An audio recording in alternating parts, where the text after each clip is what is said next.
Hi viewer, Sandhya Raagam சீரியலில் சாருவை கொலை பண்ணது ரகுராம் சீனு இல்லைன்னு நிரூபிக்கப்படணும்னு நினைக்கிறவங்க இந்த வீடியோக்கு ஒரு லைக் பண்ணுங்க.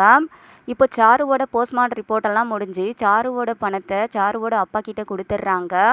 இப்போ அந்த பணத்தை எரிக்கிறதுக்கான ஏற்பாடு நடந்துக்கிட்டு இருக்கு. ஆனால் அந்த பணத்தை எரிச்சிட்டா சாருவை கொலை பண்ணது யார் அப்படின்னு கண்டுபிடிக்க முடியாதுங்கிறதுக்காக நம்ம மாயா போராடுறாங்க. மாயா அந்த வக்கீல் 2 பேரும் சேர்ந்துக்கிட்டு நீதிபதியை சந்தித்து பேசுகிறாங்க.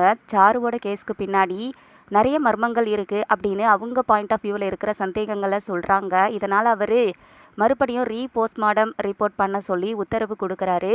கரெக்டாக சாருவை எரிக்கிற நேரத்தில் இன்ஸ்பெக்டர் வந்துட்டு சாருவோட பணத்தை எரிக்காதீங்க, கோர்ட்லேருந்து ஆர்டர் வந்திருக்கு, போஸ்ட்மார்ட்டம் பண்ணணும்னு சொன்ன உடனே புவனேஸ்வரிக்கு பக்குன்னு ஆயிடுது. என்னடா இது இந்த மாதிரி பண்ணிட்டாங்களே அப்படிங்கிற மாதிரி பார்த்துக்கிட்டு இருக்காங்க.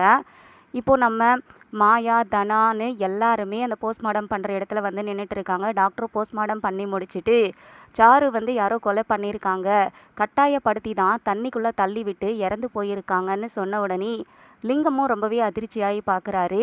புவனேஸ்வரியும் என்னடா பண்ணுறது அப்படிங்கிற மாதிரியும் இருக்காங்க. இப்போ சாருவோட கேஸை விசாரிக்கிறதுக்காக ஒரு ஸ்பெஷல் ஆஃபீஸரை நியமனம் பண்ணுறாங்க. முத்து செல்வம் அப்படிங்கிற ஒரு போலீஸ் ஆஃபீஸர் வந்து எல்லாரையும் விசாரணை பண்ணிட்டு இருக்காரு.